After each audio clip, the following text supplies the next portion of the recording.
And I think the most healing thing is to be able to tell your story, to be able to talk about it, to be able to put it out there in the world and have it believed.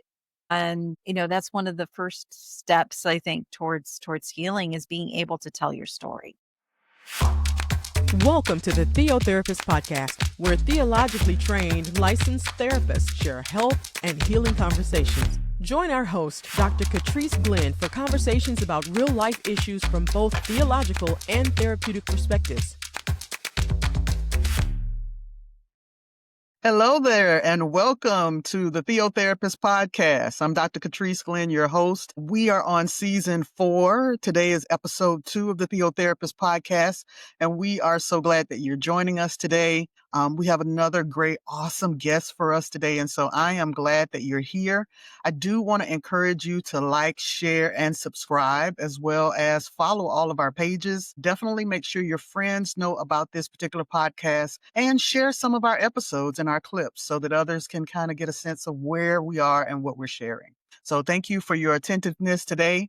Today's topic is one that I think is just going to draw in so many people.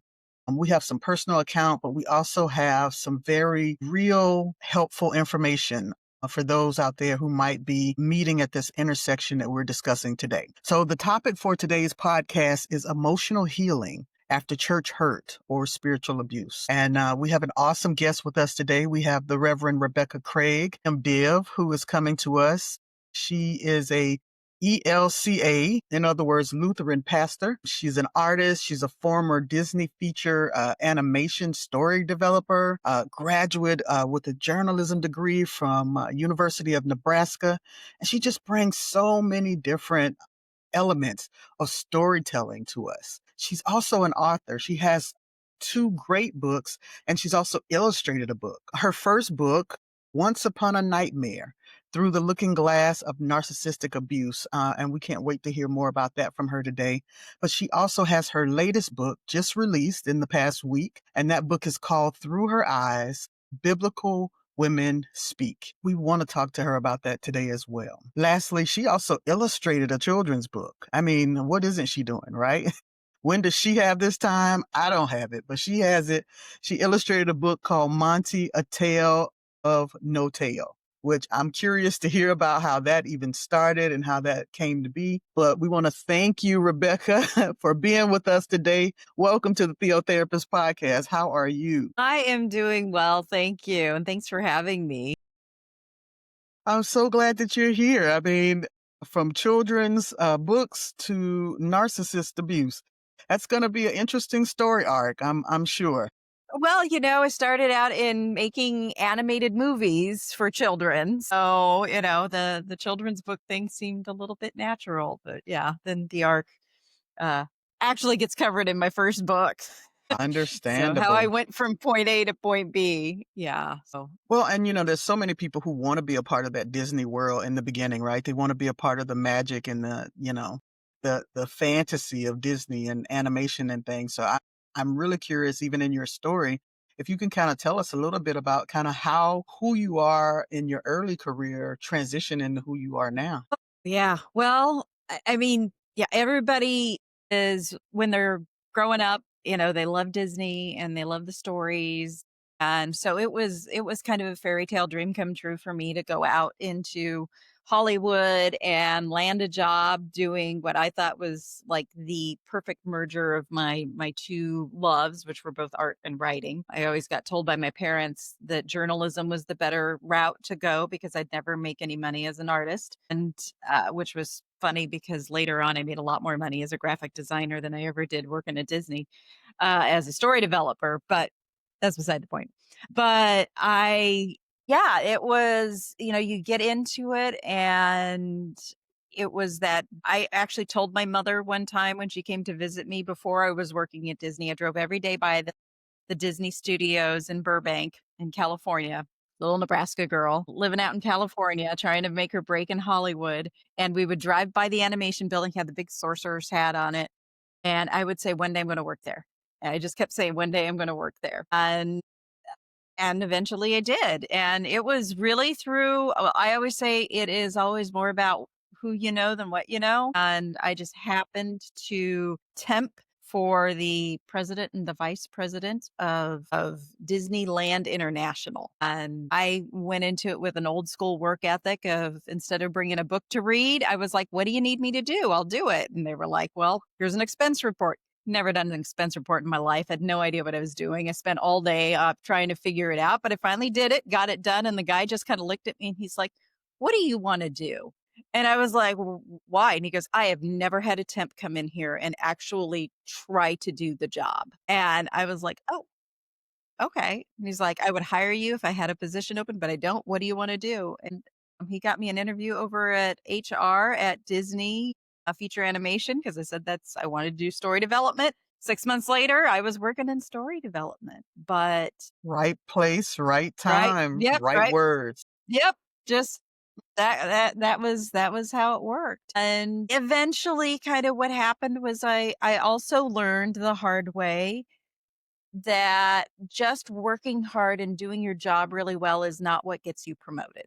You got Right. to play a game. Unfortunately. You got to do the backstabbing. You got to do that kind of stuff. And I just finally was like, that's not who I am. And I don't want to play that game and I don't want to be that.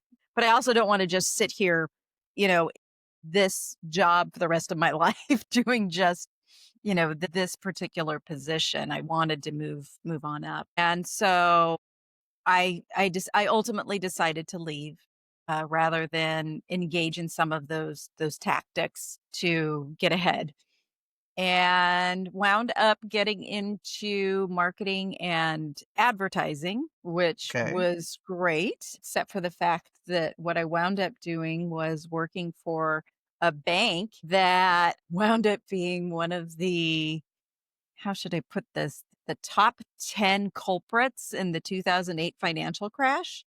Okay. And, one of my comments in that was, well, they had me marketing and creating all these materials for these subprime loans, these no documentation, no down payment. And I kept going, I don't know a whole lot about the mortgage industry, but this seems like a bad idea. And they kept telling me, no, it was great for people who were self-employed. And I was like, all right, I don't know. And then I went back home. After that, I had, I guess you might say, and I went before the crash, but I went home in 2001, right before 9/11. And it was basically one of those things where I'm like, what am I even doing out here anymore? Because I came here to do the Hollywood thing and I wasn't doing that anymore. So I was like, why am I here? And Right. so I had a moment, a sort of divine intervention, if you will, moment of just awful depression and that kind of stuff. I'd had a boyfriend who dumped me on my birthday. I, wasn't doing anything. And it was just sort of like, what am I doing here? And I had this just overwhelming sense and feeling that I was supposed to leave LA and go back home. And I was like, okay. So I did that and just picked up and left, and they let me take my job with me. And I was doing fine back in Nebraska for about 3 years. But like I said, then 9/11 happened, and that really I had a friend who died in that. And that affected me in some strange ways. And one of them was kind of that whole, what am I doing with my life? Just that. What am I doing? I get up every morning, I walk across the hall to do my job, and it's just so I can make some rich dude richer. And I was like, I don't think that's what I want. And eventually that led me to, I'd always had an interest in religion and theology and things like that. I never saw myself as a pastor ever. That was like, but I was, Most don't. yeah, I was really interested in that stuff, and I loved ancient cultures, and I loved history, and I loved all that kind of stuff. And eventually my pastor finally was like, have you thought about seminary? And I was like, why would I do seminary? I was like, that would make me a pastor, and I don't want to be a pastor. I can't be a pastor.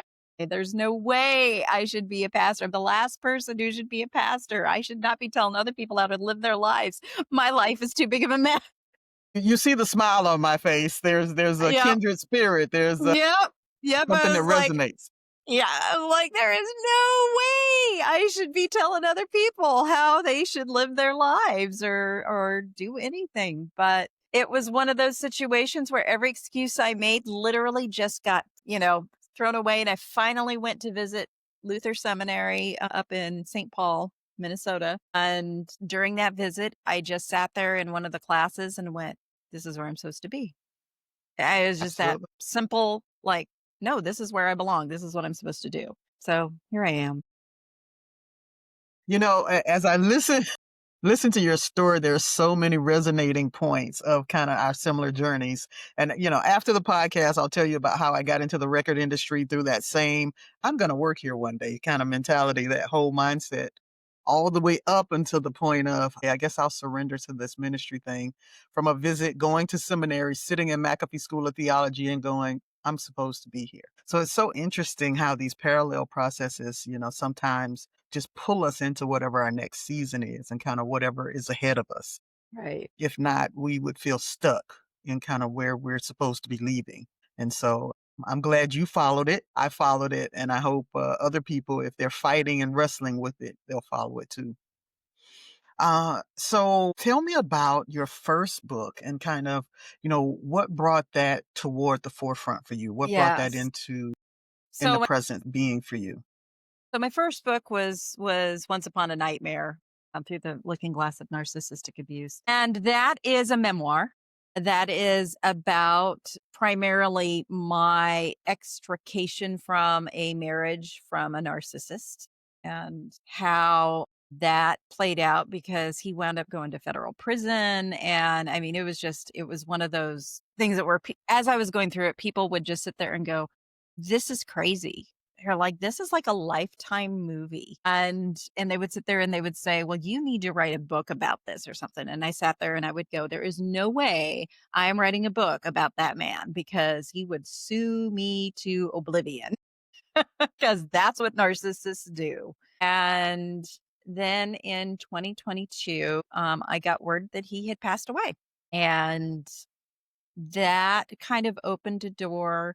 And I was at lunch with a colleague of mine, and she was reading some of because part of what my healing through that process, that divorce process was art. And so it was really hard for me to talk or write about everything I had been through, but I would lay everything out. I would tell my story on canvas and I would just paint it out. And she was like, looking at a blog I had done that was an art blog with all my artwork and had little explanations of the paintings and what they meant and that kind of stuff. And she said, you should go on an art tour and give speeches and stuff and talk about this. I think it would help a lot of people. And I sort of was like, that sounds like an awful lot of just out there, kind of. I was like, I don't know that I have what it takes to do that. I said, but I do know I have what it takes to write a book. And she went, perfect, do that. And so every chapter actually in my book is themed around one of my paintings. So like, Okay.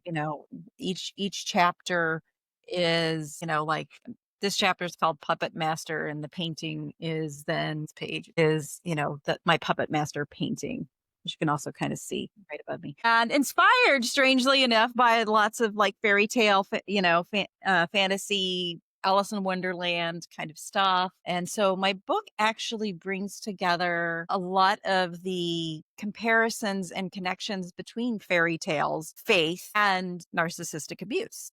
And what just kind of that rabbit hole of, a wonderland of gaslighting and lies and this just altered reality that you start living in when you're in that kind of a relationship. And so that was kind of the theme I took and ran with for my book. And it just kind of goes through that process. But I also highlight some of not just my own personal journey of this, but how you can kind of start recognizing what some of these traits are in narcissists and how the church responds and deals. And in my case, I was very lucky that in my first congregation, they were very, very supportive. But it was partly because he went very publicly crazy and it was very clear, what was going on. as opposed to a lot of times also I've been on the other side of it where when you have a narcissist in the church who is abusive, how they can use the church basically as sort of a shield. And also being a pastor and getting divorced is kind of a tricky little realm because there are so many things that go on in your head of I can't get divorced. We're not supposed to get divorced. That's not what God wants. That's not, all of that. And I had to really work through a lot of those issues. And I really wanted this to help other women who are coming out of religious backgrounds that tell them you're supposed to stay in these marriages because you made a vow till death parts you. And it's kind of the light bulb that went off for me finally was that that vow had more to it than just stay in this until you're dead. It was you're supposed to love, honor, and cherish. And none of that was going on. And I'm like, no, this is not that.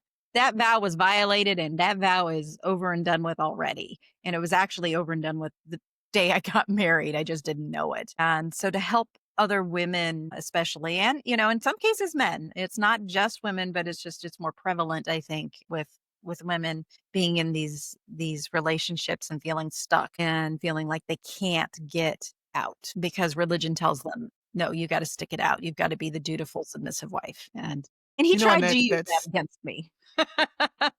Definitely. and that is something that a narcissist would do, right? Use any and every opportunity to kind of keep you submissive and under control. The primary guiding question we have for today's podcast is, what are some ways that we can begin to emotionally heal after, being in a relationship like this, and particularly one that sometimes a church congregation might sanction Right. or encourage you to stay in when it's not healthy for you, nor is it going to help your soul thrive. Right.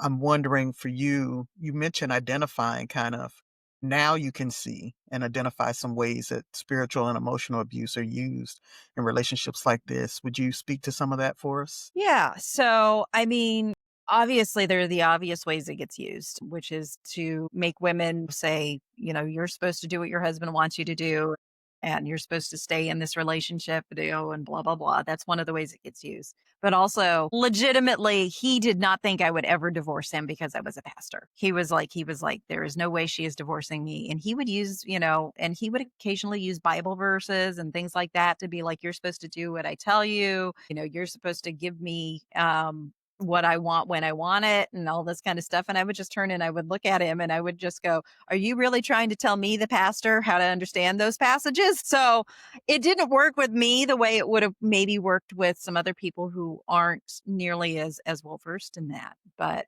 and there is, when you're in a situation, so beyond even just my marriage, like when you're in a situation with other pastors who are in positions of power who are abusive, that is such an awful thing. And it happens so frequently. I think we don't have any idea how often it happens. And I can honestly say that I've worked closely with four male pastors. I would say only one of them was not abusive in some fashion. And the others were, and it's sometimes it's subtle, and other times it is just out there in the open. But they're usually so charming and so beloved, Charismatic.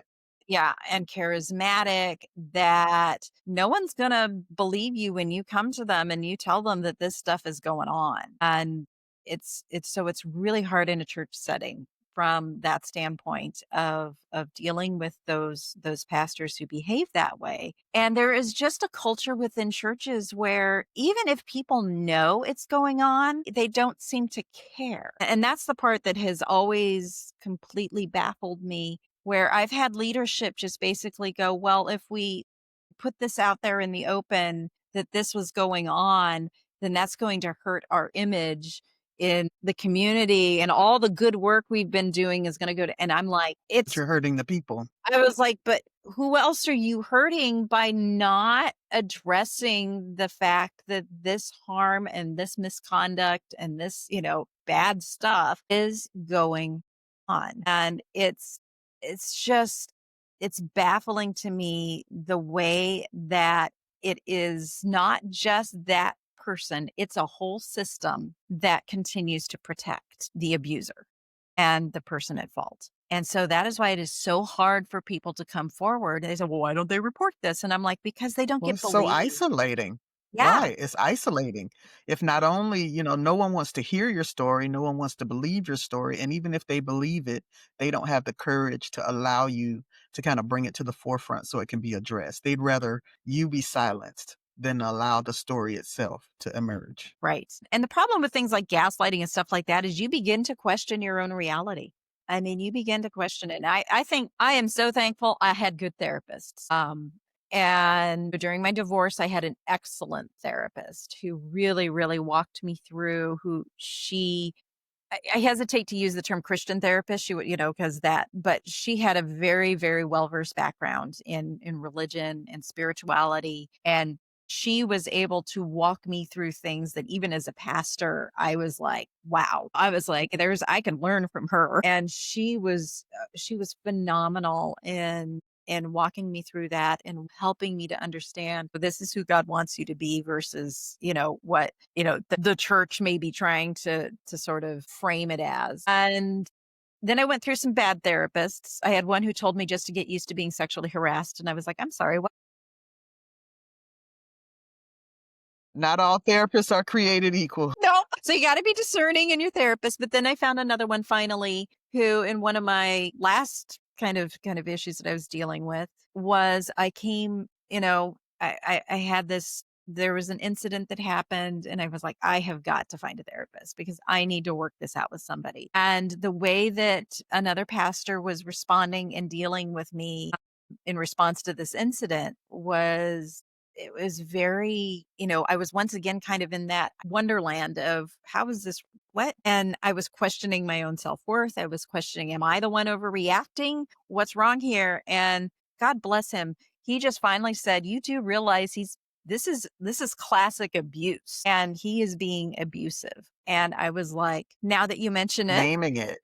now that you've named it, and he started going through all the things that were happening. And I was like, oh my gosh, you are so right. And I think the part that, and his solution was leave, get out of that situation. Good advice. But it did not lead to any kind of change for that particular pastor in that congregation because my leaving left him in place and left that situation ongoing. Oh, I was, and again, the powers that be that knew about it didn't choose to pursue my complaints and, saying, look, this was abusive. It was more just, okay, well, let's see what we can do and how we can move you. And yeah. And in retrospect, I'm like, I don't know that that was the right way to handle that, but how to heal from that though, the number one thing is time, but also again, have a good therapist and tell your Find a story. community. And I think the most healing thing is to be able to tell your story, to be able to talk about it, to be able to put it out there in the world and have it believed.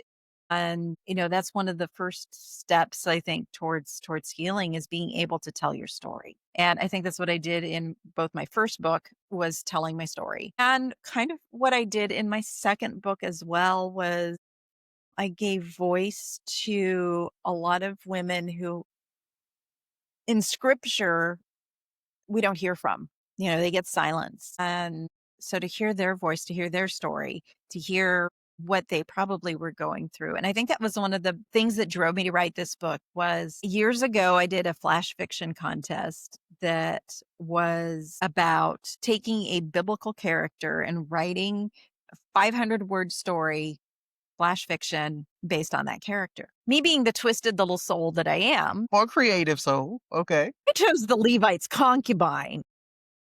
Yeah, that's an interesting story though. I chose the Levite's concubine. See, we And I we got, are sisters. I've done yeah, Bible studies on that. yeah, yeah. And, if you're not, for people who aren't aware of what that story is, that's probably the most horrifying story in the entire Bible. It is. It is a story about, a woman who gets thrown out to be raped and abused to death. And then they use her body to cut it up and start a civil war. And so I wrote this 500 word piece of flash fiction on basically her dying moments and what was going through her head and what she was feeling and what she was thinking. And it wound up winning second place instead of first place because the person who won first place wrote Jesus on the cross. And I just was like, that's cheating.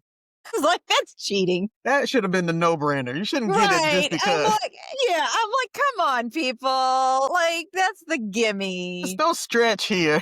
Yeah. But anyway, but I got an email from a guy who wanted to tell me how much he appreciated my story.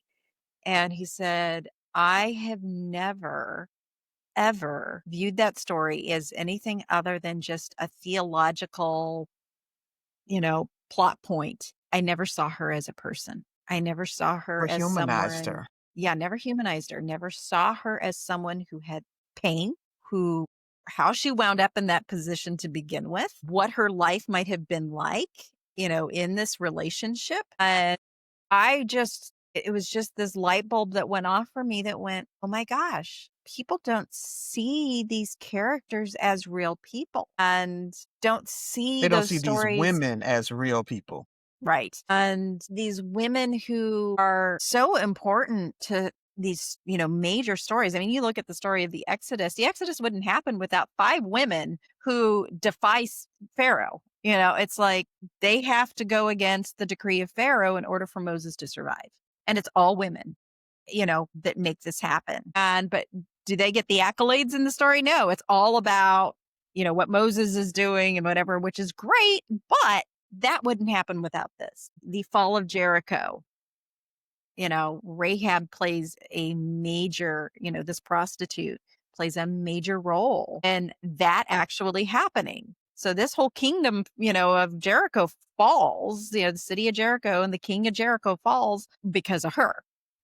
Without her, it probably would not have happened. And, we don't look at those stories from that perspective ever. And so that was kind of what I was trying to do with that second book, was give voice to that and to recognize, the abusive systems that are at play in scripture and how these women have to operate in, being what their lives are. It's like they're in these oppressed patriarchal systems, and yet they find ways to be defiant, to do the things they have to do. And I always find it very interesting that you get women who, you have Shiphrah, you have Puah, you have Tamar, you have the Tamar from Judah, not David's No, Tamar. okay. And you have Rahab, who all are basically lauded and rewarded for lying. So, it raises that question,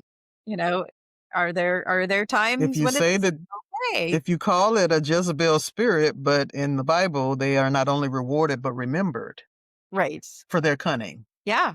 Yeah. And so it's one of those are the kinds of things I really wanted to bring out and to highlight and to ask questions about and to deal with. And so for me, like I said, telling those stories was healing, and being able to shed a light on it is healing. And of course, I do a lot of, as an artist. So if you are artistic in any way, shape, or form, that is always a good healing outlet. Art therapy, man, that is A great way to it's one of the express and pour out. best ways to express and pour out. But number one, I would say, is being able to tell your story and being able to tell it in a safe way, where when you tell it, you aren't met with all of the people then coming after you, because that's why they stay silent, because especially in churches, because those communities, I mean, if you look at like what happened with, is it John MacArthur's church, where the wife was talking about how abusive this guy was and whatever, they excommunicated her for divorcing him. And then he winds up going to prison, and they do a whole prison ministry around this guy to help him, and never go back and apologize to her. And not that No she would redemption want, story for her. yeah, yeah. Not that anybody, not if I were her, I wouldn't want to go back anyway. But it's that having to find your healing and your wholeness and being able to tell your story in those safe places and to get to that point where those communities you just have to let go of and just say, I can't. That's what, I'm not going to be part of that. And I applaud the women who come out of these abusive situations, especially in churches, who still have faith intact. And there are a lot of women who do, and they come out and they are, their faith is intact. They want nothing to do with the institutional church, which is understandable. But they, really cling to, no, I still have faith. I still believe in God. I still believe in Jesus. I still believe in, you know, this God who loves me. But that system I know does not and will not. And that's the hard, thing when the church is supposed to be an active, a force of good in the world, and it can sometimes be a source of great evil. And that part stinks. So, but yeah. When our community of faith becomes complicit in our hurting, right? There's a deep wound because this is the place I came to feel safe. This is the place I came to let my guard down, the place I expected, to be upheld, if no place else. And not only am I not receiving that, but in some ways I've been made to feel worse or turned against because I was willing to voice the hurt and the pain that I'm experiencing. And so I think as faith communities have to be very careful and intentional about how we address these. And you find rarely that faith communities won't address it, even in teachings or education or Bible studies or anything of that nature, because they know how interwoven sometimes that is in the life of the church. How complicit they are in some of the ways that they've helped with the abuse. And I I said in a sermon not too long ago, I found it interesting that, Jesus, in Mary's Magnificat, it's about tearing down the powerful, raising up the marginalized, the poor, the hungry, the downtrodden, the whatever, the marginalized people. And I said, and then when the church decided to form in some kind of more institutional fashion, it did the exact opposite of that. It silenced the marginalized voices. It silenced the oppressed and continued to raise up a patriarchal type of system. And I'm just like, how ironic that that this was the foundation of what they were supposed to be, and they've turned into exactly the thing that was supposed to be undone. Yeah.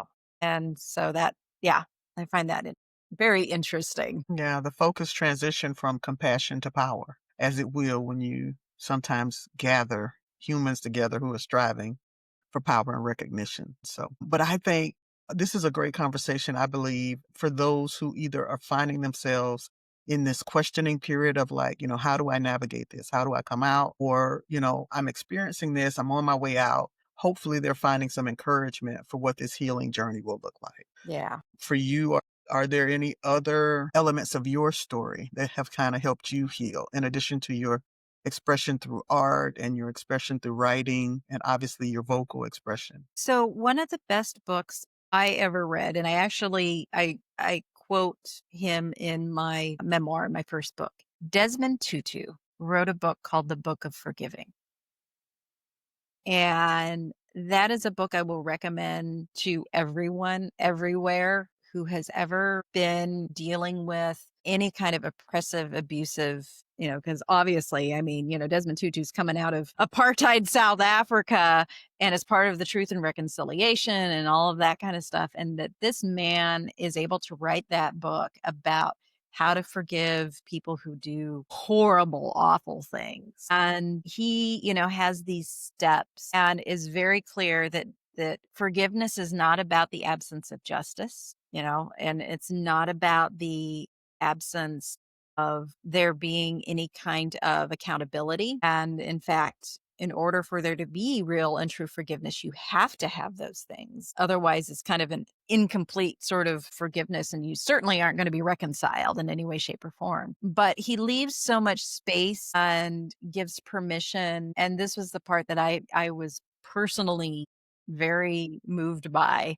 was that space and that permission to release a relationship and to say that while yes, reconciliation is the ultimate kind of goal and whatever, recognizing when people refuse to change and they are not someone who is going to be a safe person, they are going to continue to be dangerous to you. You do not need to bring that back into your life. And you can draw those boundaries, and boundaries are good and boundaries are healthy. And you can still do the journey of forgiveness without ever getting back into any kind of a relationship with that individual. And one of the most helpful things also I think that he points out is that when you have been harmed like that, whatever the future relationship looks like, if there is one, is never going to look like it did before. And let that expectation go bye-bye, that you are never, ever going to have the new whatever it is look like the old.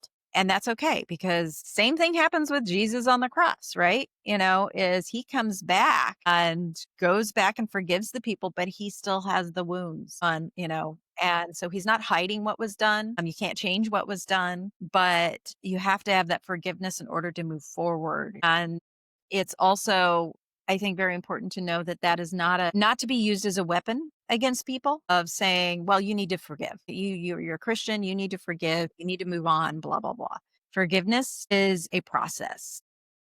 It is. And there is no timetable to it.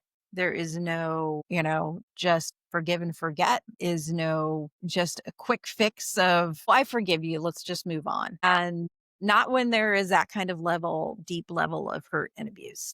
And you cannot move forward without acknowledging that, without addressing that, without there being some kind of accountability for that. And the relationship will change. It will be different. And And it that's should. okay. Yeah, and it should, and that's okay. And, that relationship is never gonna look the same, and that's okay too. And I think that's one of the most important things, is to recognize that you're not going backwards. You're never gonna recapture that. Yeah. Whatever that fairy tale was is gone, right? That fairy tale that you initially had, that it's all going to be rosy, it's going to be what I expect it to be. Now you have a reality that contradicts that it won't look that way, right? The other thing I say about forgiveness is it is a process and you can't rush it. You can't just decide, I'm going to do it because somebody told me to do it. It is a personal decision at some point, but it is for you. It is not for the other person. Someone can't say, I want to make you forgive me. No, I have to decide if I choose forgiveness. And when I choose forgiveness, that doesn't entitle you to access. Just because I can choose not to wish any harm to you, I can choose to let this thing go, doesn't mean you have access in my life beyond this. Sometimes I have to remove access because you are not good for me. Yeah, and the weaponization of it is one that just really gets to me. I had someone one time who I was trying to get some accountability from, a system from whatever. So I was kind of continuing to, be like, no, this person's not safe. This is not whatever. And I had someone who came to me and basically, in a very subtle kind of way during a meeting one time just went, well, if you don't if you don't have the love of Jesus in your heart to forgive, do you really have the love of Jesus? And I just was like, really? That's where you want to go with this? Or, someone who was trying to say, well, if you hold our worst moments against us. And I was just like, So no accountability for your actions, no right. sense of remorse on your part. Right. And that was, kind of where that's when it gets weaponized, where it is forgiveness gets used as a bludgeon to silence you and to make you stop, saying this needs to get fixed or this needs to be addressed or this person is not safe. The forgiveness thing gets thrown at you to try and silence you, to keep you from continuing to pound that drum and say, no, this needs to be addressed. And if we do Absolutely. not address it, then bad things are going to happen. And yeah, And we become complicit in the bad things because we participated in the system that would not allow that to be addressed so that it could be changed, so that someone else would be protected. yep, yeah. This So has been a awesome conversation. It's a wonderful conversation, I think, and needed for so many people. It's just scratching the surface. Oh, yeah. I would like for you to tell, our listeners, because obviously you're a great storyteller, how they can get your audiobook or how they can get your book so that they can stay in contact with what you're doing. Just tell them how they can find you and what to pick up from you. Sure. Well, I mean, I have my website, which you can always, find anything you need there, which is RebeccaJCraig.com. Has my books, has my art, has all of that. You can, if you want to go, buy my book, you can, of course, for the first one, my publisher, unfortunately, only goes through Amazon. So the only way to get this one right now is either to contact me personally to send you a copy, which I'm happy to do, or you have to buy it through Amazon. The audiobook is also available on Amazon through Audible. And then my other book is Through Her Eyes, Biblical Women Speak. You can find this one pretty much anywhere online books are sold, for one thing. So if you go to Barnes and Noble, Amazon, Bookshop. Pretty much any of those places. I even found one on eBay the other day, and I was like, how does eBay have it after it's only been released for a week? But because I had somebody in Australia that was trying to buy my book, so I looked to see where you could get it if you lived in Australia. And so you can get it pretty much. And my audiobook for the moment is only available on Audible. I am hoping after about the 90-day kind of exclusive window that you do with Audible, I hope then to have it available in places like Libby. And so you can get it out of the library. And of course, because this is through Ingram, you request your library carry it, that they can purchase a few copies and they can get it for you. And once again, I got a chance to hear an excerpt through the Audible which is just the introduction, Through Her Eyes, and I was hooked. Just by the introduction, I was like, okay, I absolutely have to get this. For someone who, of course, studies female figures in the Bible, and I'm the one who definitely is not always doing a Proverbs 31 on a sermon. I'm a Deborah and Prisca kind of person. And so for those who really study women in the Bible or who are intrigued by different stories of women in the Bible, other than the traditional ones you tend to hear from a patriarchal standpoint, I definitely encourage you to get this book. I'd love to sit down and have a dialogue, a book club with some people and really just sit around and talk about it. But it's a great opportunity and it's a great read. Oh, Thank you so much, Rebecca, for being here today. We are so happy that you joined us amidst everything else that you're doing to promote your books and all the great things that you're doing. We wish you well, we wish you peace, and we wish you thriving. Thank you. Same to you. Awesome. Once again, thank you so much for joining the TheoTherapist Podcast. We will be back with another episode soon, and we hope that you'll tune in. Make sure that you like, subscribe, and share our podcast information. Also, visit us on our website, TheoTherapist.com. There you can see past episodes. You can also read our blogs and check out some gallery information that we have for you. Take care of yourself and be well. Church and ministry leaders, join us for mental health response training with Dr. Trice Glenn. This training was designed to equip leaders with best practices and strategies to help when responding to those in the community and members who may be facing mental health challenges. Training sessions are interactive, they have open discussion groups, and provide useful resources that will help you go beyond the training. To register, visit seeksolacenow.com/church training. TheoTherapist Podcast, real talk at the intersection of theology and therapy. Check out Dr. Glenn's new journal series titled Brain Dump Journals for the Busy, available on Amazon. Visit our websites for more information at thetheotherapist.com or catriceglenn.com.